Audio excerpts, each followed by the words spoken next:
Un témoignage qui peut vraiment édifier quelqu'un ici. Ma famille a été préservée d'un accident mortel. Je dis d'un accident mortel. La prière, c'est une bonne chose. Être prophétique, c'est une bonne chose. Hier, ma femme devait voyager. Je n'ai même pas l'habitude de faire des vidéos dans cette posture, mais je suis poussé par l'esprit. Parce que je sais que cette vidéo, ça va aider quelqu'un. Voilà pourquoi il faut que tu partages autour de toi déjà maintenant. Et tu mets en commentaire, l'accident ne serait jamais mon héritage. Alors hier, je devais accompagner ma femme parce qu'elle devait voyager. En même temps, j'avais une réunion de prière autour de 21h, quelque chose comme ça. Donc tout était confus. Mais j'ai décidé d'aller l'accompagner. Alors j'ai mis son sac. Son sac était sur une plateforme bien plate. Et le sac a été projeté de manière bizarre. Et le sac est tombé. J'ai dit que mais qu'est-ce qui a poussé le sac? J'ai commencé à réfléchir. Et ça fait un tic dans mon esprit. Dit non, ça c'est pas normal. J'ai dit est-ce qu'il faut annuler le voyage? Parce que ça, ce phénomène, si ce n'est pas un phénomène normal. Comment le sac sur une plateforme peut tomber comme s'il a été projeté par quelqu'un?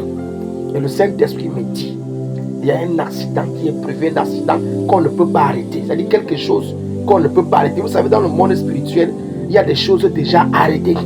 Ici, pour ceux qui sont au Cameroun, nous sommes dans les vacances. Ça, c'est le moment des sacrifices rituels. Ça, c'est les périodes où il y a des accidents, où on trouve souvent beaucoup de morts. Ça, c'est comme ça souvent dans notre pays. Alors, le Saint-Esprit me dit, le sac qui vient de tomber, là, transfère l'accident dans le sac qui vient de tomber. Et j'ai ouvert ma bouche, j'ai déclaré ceci. De la même manière que le sac-ci est tombé, tout accident qui a été planifié contre ma femme dans ce voyage vient d'être transféré dans ce sac. Comme le sac est tombé, aucune voiture qu'elle doit utiliser ne tombera encore. Et dès qu'elle voyage, vous allez voir la photo, la roue a éclaté pendant qu'ils étaient en déplacement. Heureusement que les prières avaient été élevées. C'était une des roues, le chauffeur a pu maîtriser le volant, il a garé comme vous voyez, il a commencé à changer la roue. Et il y a aussi beaucoup d'autres choses d'après ce qu'elle m'a expliqué. Les passagers ont crié beaucoup dans la voiture. Il y a destination, certains étaient presque en larmes, rendant grâce à Dieu parce qu'ils sont arrivés. Parce que ce n'était pas un voyage ordinaire, ce n'était pas un voyage comme tous les autres. Est-ce que vous voyez, chers frères et sœurs, comment est-ce qu'un accident peut être transféré dans quelque chose?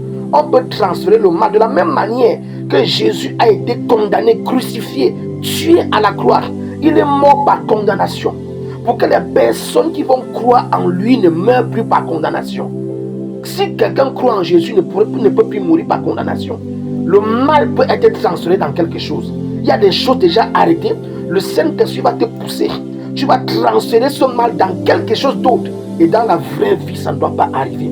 Parfois, le malheur nous arrive parce qu'on a simplement été ignorant, parce qu'on n'a pas été vigilant, parce que Dieu parle tantôt d'une manière ou d'une autre. Je rends grâce à Dieu pour cette préservation. Et toi qui es tombé sur cette vidéo, l'accident de circulation en ces vacances ne serait point ton héritage, ni de près ni de loin. Ta famille et toi sont couverts dans le sang de Jésus-Christ. Amen.